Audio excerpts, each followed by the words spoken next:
Hello guys, gumawa tayo ng panibagong account sa ating Pi Network. Para ipakita ko sa inyo kung paano yung dapat gawin para ma-verify yung ating account. So, ngayon ko lang ginawa tong account, panibagong account na to. Sa ko to. Kasi hindi na pwedeng magdalawang account. Kasi talaga, may baban ka ni Pi Network kapag na-detect niya na dalawa yung ginagamit mo sa isang account.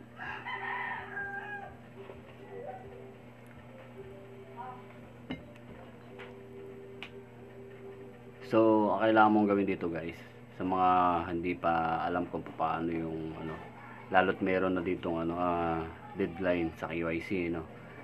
So sa mga hahabol pa para maka-receive ng KYC, kailangan mo yung mga matagal lang tumigil, kailangan maka 30 days mag-open ka ng Pi mo para ma-qualified ka na ma-invite ka sa KYC. At pag hindi mo nagawa ito within dumating na yung December 31, so wala ka ng pag-asang ma-KYC at the rest yung mga minina mo totally mawawala na yan. So binigyan na tayo ng grace period para ma-update mo yung iyong lahat ng requirements na dito sa Pi Network para ma-verify yung account mo. So sa mga hindi alam kung paano ma-verify yung account nila, kung paano gagawin, kailangan nyo lahat mapag-green yung many checklist. So punta lang kayo dito sa taas, sa tatlong guhit 3 lines dito sa left. Yan. Then pagka nandito na kayo guys, punta lang kayo dito sa mainit. Yan. Press na press pa itong ating Pi. Then punta kayo dito sa mainit checklist. Yan. So kagagawa pa lang natin ng account, so may deadline na tayo ng 184 days.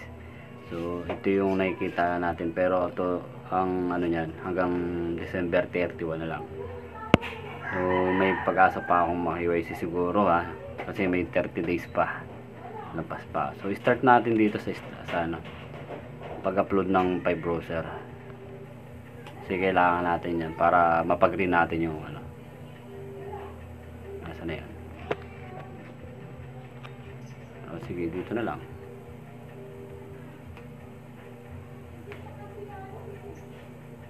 Ayan, install natin yung Pi browser. Sundin lang natin yung mini checklist hanggang 1 to 9 kasi yun Ipapakita ko sa inyo kung paano natin gagawin para hindi na kayo mahirapan. Kasi yung luma ko meron na talaga yun So kailangan ito bagong bago pa lang sa mga hindi pa nakakagawa ng mini checklist nila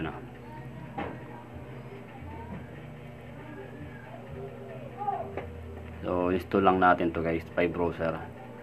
Kasi kailangan nito Dito kasi papadala yung yung mga naipon mo. So ito yung magiging wallet mo. Bali itong application ng Pi, dito lang tayo magmimina.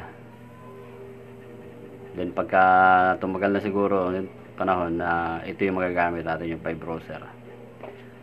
Dito kasi naka yung Pi wallet.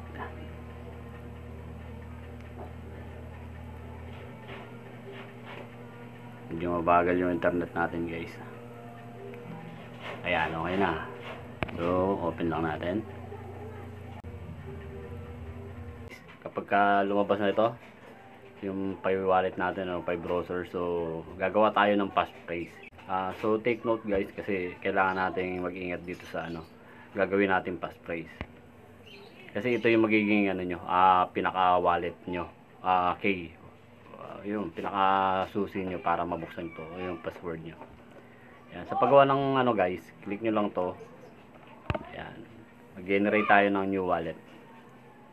So ito ibinigay na yung yung ating passphrase, so bawal i-share to guys ang gagawin natin guys, copy natin, then i-save natin to guys. I-save natin. Nakapin na naman natin siya So punta tayo sa ano, Messenger na lang. Kung may document ano ba. So nakopy na natin, i-save na natin guys. Yan.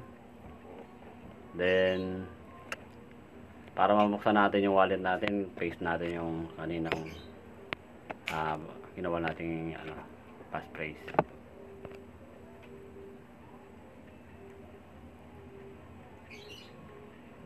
Okay.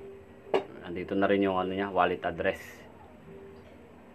Searchable lang natin. Ayan guys, meron agad tayong wallet address. So balik tayo dun sa ano, menu checklist para makita natin kung naka-green na siya o hindi. Okay?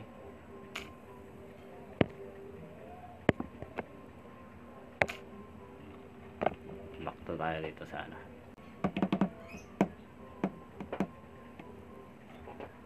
Kaya kapag andito na tayo guys, punta ulit tayo sa tatlong guhit, mainnet, then mainnet checklist.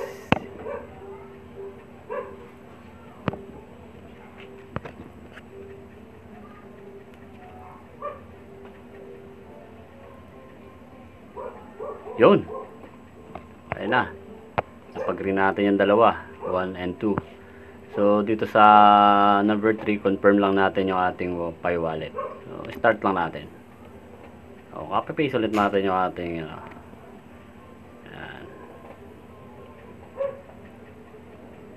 So okay na, continue lang natin guys. Okay, may ano na tayo, Pi testnet, Bisaya, Pi testnet na tayo. So wala pa tayo sa mainnet, walang laman to. Okay, so balik ulit tayo doon. Babalik lang tayo doon sa ating ano, sa Pi mismong apps para makapunta tayo doon. Balik tayo dito sa mainnet checklist.